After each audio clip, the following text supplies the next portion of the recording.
안녕하십니까. 부동산 신문 읽어주는 공인중개사의 땅사고TV 임동성입니다. 표류하는 상기 신도시인데요. 집가 찾겠다고 쫓기듯 입지 선정해가지고요. 곳곳에서 인프라 건설이 지금 펑크나고 있습니다. 가장 펑크난 게 하수 종말 처리장, 쓰레기 처리장, 이제 이런 게 가장 문제가 좀 된 것 같아요. 과천, 남양주, 부천에도 고양, 창릉, 열병합 반초소 진통되어 있고요. 국토부 지자체가 풀어야 할 LH 비용 부담도 얘기에 난색을 보이고 있고요. 기반시설 무조건 혐오하는 주민인식도 개선될 필요성이 좀 있다라고 문제가 좀 있습니다. 봐보시면 상계 신도시 환경 기초시설 같은 현황을 봐보겠습니다. 경기도 LH 경기주택도시공사 고양시 관리공사 본데 고양 창릉입니다. 38,000여 가구 이렇게 공급할 예정인데요. 약 92,000명 정도 되고 2020부터 2029년까지 열병합발전소 소각장 신설 주민 반발을 하고 있습니다.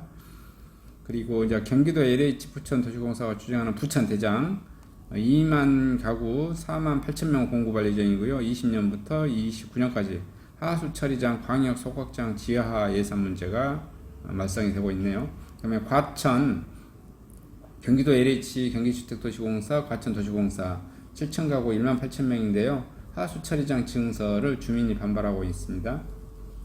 그 다음에 남양주 왕수2, 남양주 왕수1부터 말씀드리겠습니다. 경기도 LH 54,000 가구 모집에 126,000명 공급할 예정인데 하수 처리장 신설, 증설 주민들이 반발하고 있습니다. 그 다음에 경기도 남양주 왕수2인데요. 15,000 가구 공급 예정에 35,000명 정도 예상됩니다. 하수 처리장 신설, 증설 주민들이 반발하고 있습니다. 한기 신도시 건설이 시작됐지만 하수 처리장과 쓰레기 소각장, 발전소 같은 기피시설을 입지를 두고 신도시 인접 주민들이 지방자치단체 이해관계가 얽히면서 갈등이 불거져 도시 인프라 스트럭처에 수렁에 빠지고 있습니다. 경기도 남양주는 올해 1월 평내 호평지구에 하수 처리장과 신설을 계획을 환경부에 제출한 사실이 알려지면서 한바탕 홍역을 치렀습니다. 평내 호평 주민들이 하수 처리장 입지 재검토를 요구하는 등 거세게 반발하고 있기 때문이다. 하지만 대안으로 꼽힌 진건 하수 처리장 증설도 첩첩산중입니다. 진건 다산 주민들은 평내 호평에서 발생하는 하수 처리를 언제까지 진건 지역에서 처리하냐며 불을 놓고 있죠. 결국 환경부는 지난 5월 남양주시에 계획 수정을 요구했고 시는 대책을 마련해야 한 상황입니다. 문제는 지난 26일 지구계획에 승인된 평내 호평지구에 인접한 왕수2 지구에 주택 6만 8천 가구 공급될 예정이라는 점이 있고요. 조홍천 더불어민주당원은 따르면 남양주는 상계 신도시 양정 역세권 등 대규모 개발과 신규 택지 공급이 예정되면서 하수 처리에 비상이 걸린 상황입니다. 하수 처리장 신설 입지 선정 과정에서 주민들의 의사는 전혀 반영되지 않고 있다 설명했고요. 상계 신도시 인프라 과정에서 비상이 걸린 건 하수 처리장뿐만 아니다. 올해 안으로 지구 계획 승인을 목표로 하는 고양 창릉 지구의 열병합 발전소와 쓰레기 소각장의 건설 계획이 추진 중인데 바로 인접한 향동 지구에서 불과 500m 떨어진 입지로 검토되고 있다는 사실이 알려지자 역시 주민들의 반발이 거센 상황이고요. 부천 대장지구 악취 문제가 심각한 굴포 하수 처리장 지하를 추진했지만 지난해 무산됐고요. 투자비가 총 1,700억에 달하는 것으로 추산되자 한국토지주택공사가 난생을 포함해서 지구계획에 빠져버렸습니다. 부천시 관계자는 사이에서 신도시 개발과 함께 하수 종말 처리장 등 환경 기초시설을 개발지구 내에 편입시켜달라고 국토교통부에 수차례 요구했지만 받아들이지 않았고요. 국토부에서는 처리장에 복귀하는 방안을 제시했지만 단순히 구조물만 올려서 하수 처리장 뚜껑을 덮는 것으로 실질적인 환경 문제를 해결할 수 없다고 설명했고요. 매듭을 풀어야 할 정부가 사실상 지자체 책임을 떠넘기고 있다. 국토부 관계자는 지구 지정 단계부터 전문가들이 지자체 관련 부서도 참여하는 형태로 회의체를 구성해 의견을 받는 종합적으로 고려될 수 있도록 노력해야 한다며 그럼에도 충돌은 있을 수밖에 없어 결국 지자체 차원에서 타협을 볼 수밖에 없다. 자, 요거 보면은 상기 신도시가 똑바로 계획한 시간 내에 공급될 리는 만무하겠죠.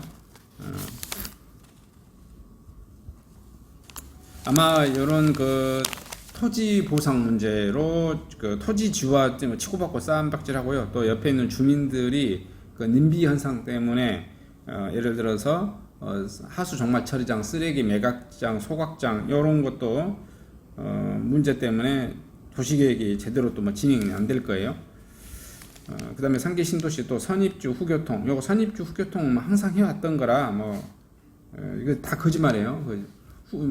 뭐냐면은 선교통 후입주 이런 건 없습니다. 생각을 해보세요. 허벌판에다가 지하철역을 깔아두겠습니까? 허벌판에다가 기차역을 깔아두겠어요? 그런 것은 절대 일어나지 않습니다. 그 다음에 집값 고점론에서 최고 재테크 수단은 부동산이라는 게 48%네요. 해외 주식이 22.5%, 국내 주식이 20%, 암호화폐 5.8%, 적금이 3.1%, 적금이 가장 전능해요. 그 다음에 이제 요거는 부동산하고 상관없는데 그래도 한번 봐보겠습니다. 직장인들이 생각하는 한국의 미래는 어렵지만 발전할 것이다가 59.2%, 매우 밝다가 6.2%, 발전하기 어렵다가 29%, 퇴보할 것이다 4.9% 이렇게 되어지네요. 셀러리맨 대박시스나 1위가 예전에는 삼성이었는데 요즘은 지금 1위가 카카오네요. 카카오 의외입니다. 카카오. 자, 카카오 가장 많이 보고 싶고요. 젊은 친구들은 카카오 1위, 네이버 2위, 삼성이 3위네요. 삼성이 3위로 밀렸어요. 그 다음에 어른들 입장에서는 자녀에게 취직시키면 카카오가 1위고 삼성이 2위고 네이버가 3위네요. 그 다음에 이제 그 대통령 후보 윤석열 1호 공약이 청년 추진에 원가주택 30만원 공급한다는 거네요. 부동산 공약 발표합니다. 건설원가 20%의 주택 분양, 80%는 30년 저금리 상황구조, 정부 재정 부담 가중 지적도 있습니다. 역세권 재건축 용적률을 높여가지고요, 공공주택 20만원 추가 공급하겠다는 거네요. 봐보면은 주요 부동산 공약, 윤석열 청년 원가주택, 청년층의 시세보다 낮은 건설 원가를 주택 분양하겠다.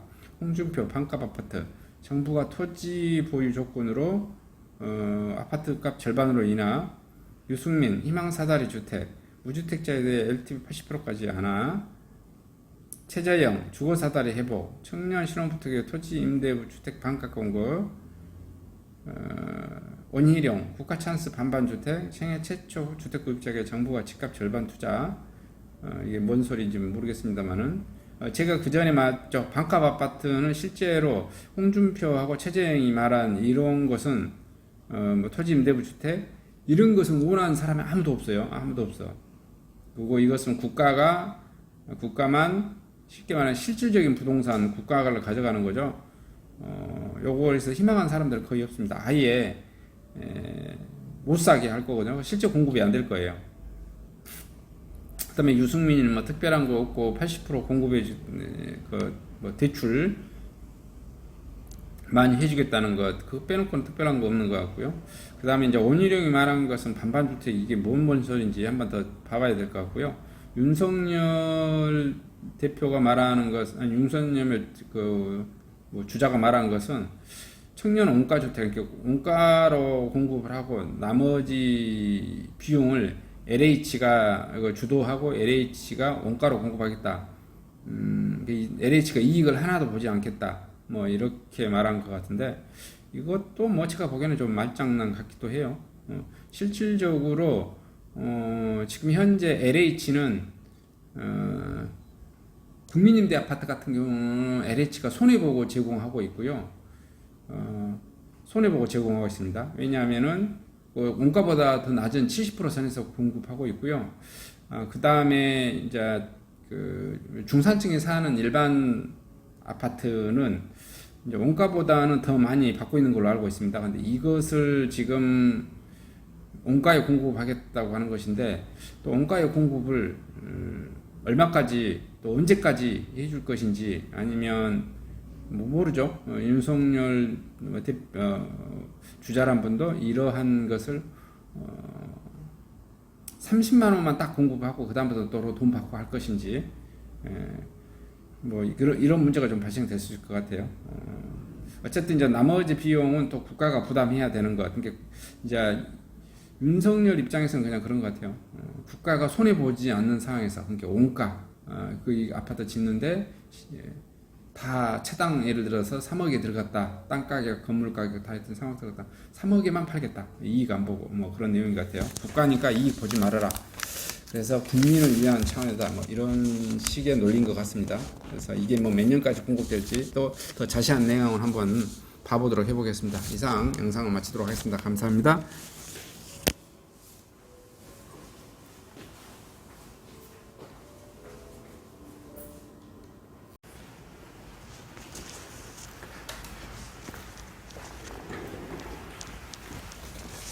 안녕하십니까. 저는 네이버 카페 빛가람 혁신도시 카페를 운영하고 있는 카페직이고요. 카페 활동하고 있는 카페 부동산입니다. 나주 혁신도시에서 기반으로 하고 있습니다. 상가, 토지, 아파트를 전문적으로 하고 있고요. 또 삼성화재도 같이 활동하고 있습니다. 상가 통해서 임대차 매매하신 다음에 화재보험 같이 가입하시면 중개수수료 절반 정도 할인해 드립니다. 그리고 삼성화재의 그 의료실비, 운전자 보험, 자동차 보험, 화재보험, 적금, 치아보험, 연금보험, 상해보험, 통합보험, 자녀보험, 간병보험, 당뇨보험 이런 것도 모두 한꺼번에 취급하고 있습니다. 보험을 또 가입하게 되시면 또 이렇게 저를 통해서 상가 이렇게 임대차 내시고 하시면 네이버 카페 빛가람 혁신도시 카페에 홍보를 해드리고요. 유튜브에도 이렇게 홍보를 해드립니다. 그리고 이벤트 행사를 해서 여러분의 매장에 손님들이 찾아갈 수 있도록 이렇게 해드리고 있습니다. 물론 이벤트 비용은 제가 부담해 드립니다. 저를 통해서 많은 사업 같이 윈윈할 수 있도록 도움을 주셨으면 감사하겠습니다.